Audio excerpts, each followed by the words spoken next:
Sobat Kiper semua, ya itu tadi hasil playtest dengan bersama Bang Ragil Kurniawan. Seperti biasa pemain PON Sumut ya, yang hari ini saya kembali lagi-lagi beruntung tanpa janjian. Padahal udah dihubungin di YouTube dan saya udah DM, kami udah DM-an ya. Tapi rupanya malahan ketemu begitu aja di lapangan gitu ya. Saya nggak ada kerjaan, dia nggak ada kerjaan, ketemu pula di situ. Emang sepak bola itu mempererat persaudaraan ya. Tanpa dibilang udah nampak udah dapat ya. Nah, itu tadi hasil dari playtest Xavier Ultimanya ya. Menurut saya glove-nya sangat bagus ya. Nanti kesimpulannya tentu saja akan saya bahas di studio.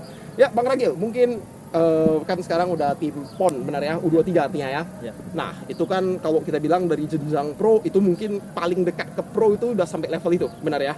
Nah, kalau Abang kira-kira ada nasihat nih untuk pemain muda, mungkin kalau untuk RBK mungkin yang ikut kiper muda gitu ya, ada nggak sarannya Bang untuk bisa sukses? Intinya sarannya cukup tentang latihan terus, latihan. Saran Latihan saya ya, sih, disiplin, pola makan, pola tidur dijaga. Nah itu benar sekali ya, bagi anak-anak sekarang gampang sekali mabar ya, lebih gampang mabar daripada mabol ya. Oke, itu terima kasih banyak Bang Ragil Kurniawan ya. Semoga sukses karirnya Bang ya. Itu saja Sobat Kiper, salam olahraga. Salam olahraga Sobat Kiper semua ya.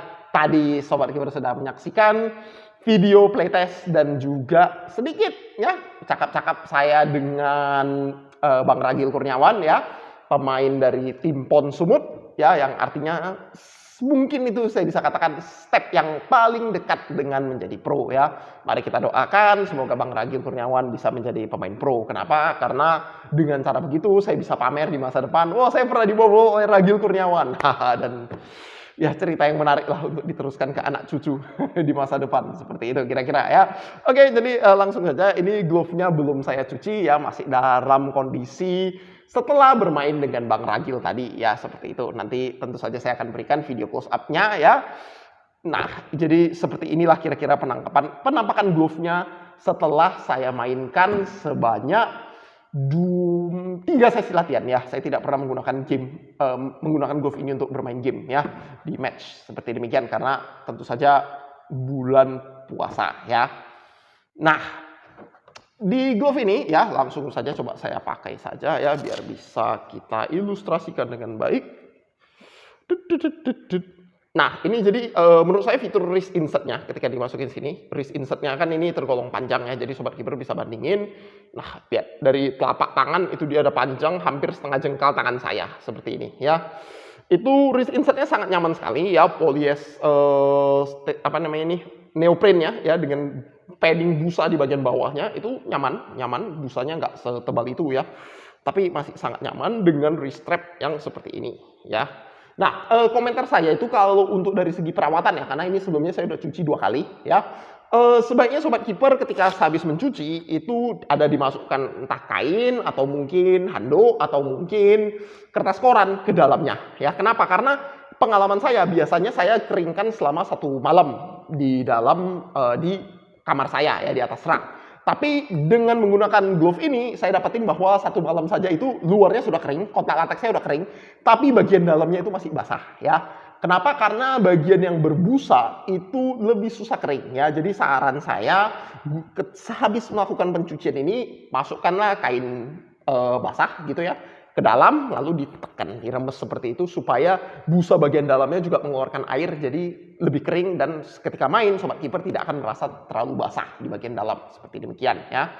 Kalau sedikit lembab, saya lihat sih semua sarung tangan pasti kena problem itu ya. Jadi ya kita itu kehidupan sebagai kiper, nggak ada yang bisa kita ubah tentang itu ya. Nah, lalu langsung aja masuk ke dalam ininya ya, kita bahas. Nah, jadi di glove-nya ini sesuai dugaan saya itu bakal lebih banyak abrasi di bagian jari seperti ini. Kita bisa lihat ya, saya rasa ini udah cukup dekat ya. Terlihat di situ ya, bagian di sini dan juga di bagian sini. Ya, kalau di bagian ujung jari seperti yang ini 2, saya rasa itu normal sekali karena saya menggunakannya di 3 sesi latihan. Termasuk salah satunya yang di video footwork ya, di situ ya, footwork dan set position yang shuffle ya. Nah, di situ abrasi di bagian ujung jari itu sangat normal ya. Dan abrasi di bagian yang sini, nah ini yang menurut saya jadi sedikit permasalahan. Nah, kenapa bisa sampai ada abrasi di bagian titik seperti ini dan juga di bagian sini ya, sedikit di bawah ujung jari? Itu menurut dugaan saya itu karena luas permukaan lateks di dua jari ini memang tidak sebesar di bagian yang lain ya. Yang artinya ketika saya melakukan tangkapan bola seperti ini, nah, tekanan atau katakan tingkat beban yang harus ditahan oleh kedua jari tengah saya ini karena luas permukaan lateksnya tidak terlalu besar, itu menjadi lebih tinggi dibandingkan di jari-jari lainnya ya. Jadi tidak heran abrasinya pun bagian tersebut laju abrasinya sama dengan di ujung jari. Padahal kita tahu ya kalau ujung jari itu sangat normal ya, karena kamu biasa melempar, tekanan utamanya di situ, kamu melakukan fingertip save, biasanya juga bagian situ yang kena seperti ini ya, biasanya ya bola datang tap gitu. Nah, jadi bagian ini yang pasti abrasi duluan. Nah, jadi sedikit disayangkan karena luas permukaan lateks yang tidak terlalu besar di kedua titik sini, jadinya ada abrasi di bagian situ ya. Di yang sebelahnya kurang lebih juga sama, tapi yang di sini kebetulan dia lebih banyak fokusnya itu abrasinya di bagian ujung jari seperti demikian ya. Nah, lalu dari segi performance, lateksnya ini sebenarnya sangat bagus. Kontak lateksnya ini standar ya, dalam artian saya tidak menemukan perbedaan antara kontak lateks yang digunakan Saphir Ultima dengan katakan kontak lateks dari brand-brand yang lain ya, kecuali Manos ya, itu nanti bakal ada saya bahas di video review playtestnya apa bedanya ya, seperti itu. Nah, di gripnya itu sudah sangat mumpuni sekali ya, bahkan ketika saya ini masih berdebu ya, tapi kalau ketika saya cuci kemarin sudah kering dan saya gini masih bisa klek-klek dan juga dia masih bisa lengket seperti ini ya, bisa menahan berat dari sarung tangan satunya lagi di bagian bawah. Namun, nah ini yang sangat saya sayangkan, ada potensi yang tidak maksimal di sini ya.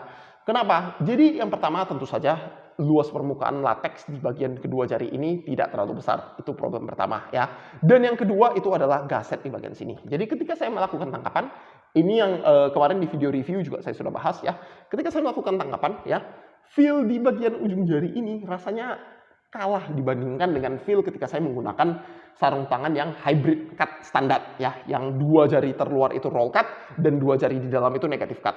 Negative cut-nya sudah sangat bagus sekali ketika saya melakukan lemparan, ketika saya melakukan tangkapan, feel-nya di ujung jari ini sangat bagus, sangat terasa. Namun sayangnya ketika saya melakukan tangkapan tersebut, feel-nya di sini ya, karena bagian kamu nangkap, kamu pasti W catch kira-kira seperti ini, benar ya. Dan bola itu ketika masuk datang seperti ini. Nah, bagian yang terkena itu sebagian yang terkena itu adalah gaset ya. Jadinya tidak sepenuhnya lateks. Ya, jadi kamu bayangkan saja, menurut saya dengan kondisi seperti ini aja, lateksnya dan feel sarung tangannya ketika melakukan catching itu gripnya sudah sangat bagus ya.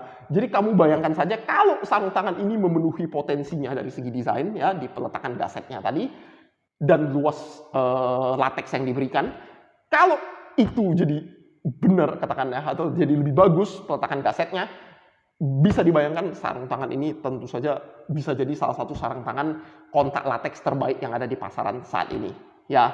Namun sayangnya ya kejadiannya tidak berjalan seperti itu, sehingga sarung tangan ini kalau saya boleh nilai itu sangat berpotensial. Saya sangat berharap di masa depan Saphir Ultima, Saphir sendiri bisa melakukan perbaikannya. Dan terima kasih banyak ya kepada Saphir yang sudah berkomentar di IG saya ya, bilang bahwa akan menerima inputan ini ya. Saya juga berharap semoga teman-teman di Saphir itu bisa meningkatkannya lagi sehingga sarung tangannya ke depannya akan menjadi lebih baik ya.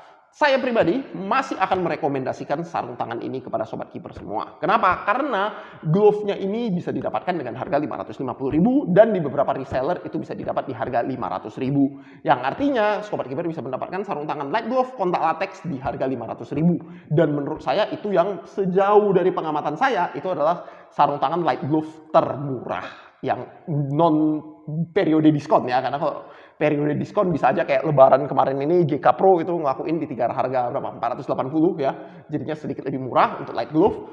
Tapi kalau di dalam kondisi harga normal di reseller ya 500.000 ya, itu saya rasa sarung tangan ini masih sangat worth it sekali. Kenapa? Gripnya masih sangat bagus ya.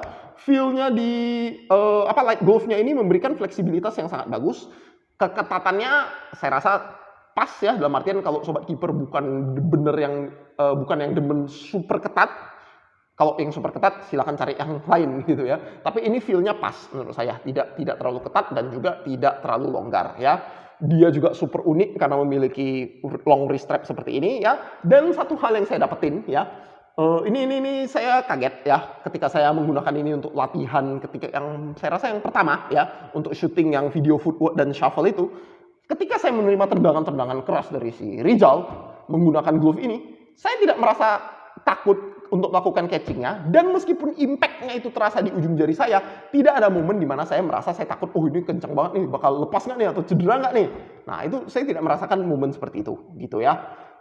Dan ketika saya latihan lagi, yang seperti ada Sobat Kiper lihat di video bersama Bang Ragil berapa kali melakukan tendangan yang keras, dan saya melakukan save dengan satu tangan, dan tidak ada momen di mana saya merasa saya juga bakal aduh cedera nggak nih jari saya. Nah seperti itu ya. Jadi dengan teknik yang tepat sebenarnya sarung tangan light glove itu tidak ada masalah ya, tapi tentu saja dengan catatan teknik yang tepat ya. Saya udah cukup lama jadi kiper, jari saya udah berkali-kali keplekok ya sebelumnya dari main kiper, jadi ya pengalaman tentu saja membantu ya, seperti itu. Dan satu hal lain ya, bagian ini itu saya tadi saya tidak tahu apakah nanti bakal muncul di videonya atau enggak, terlihat dengan jelas atau tidak. Namun saya beberapa kali ketika latihan ya, dan baik bersama Rizal atau bersama Bang Ragil ya, itu di situ saya dapetin bahwa bagian latex ini itu sangat berguna ya. Saya berkali-kali ketika ngenahan apa sih namanya low shot seperti itu ya, memang benar bagian yang pertama kena itu seperti ini ya. Jadi ketika kenanya di bagian seperti ini sangat gampang untuk mempush bolanya ke bawah ya, sehingga bolanya itu mantul pun tidak terlalu jauh dan kamu bisa langsung catch ke depan seperti itu ya. Itu aspek kecil yang ya saya harap semua glove top grade di masa depan itu memiliki bagian ini ya, karena sangat sepele tapi berguna untuk bola bawah ya ketika kamu melakukan low diving seperti demikian. Ya, oke, jadi dari segi durability bisa ditingkatkan ya kalau misalnya latexnya lebih besar, tapi dari segi performance menurut saya tidak ada yang salah dengan glove ini, meskipun memang banyak sekali potensi yang bisa ditingkatkan ke depannya ya. Oke, saya rasa itu saja untuk hari ini. Salam olahraga, sampai jumpa Sobat Kiper semua.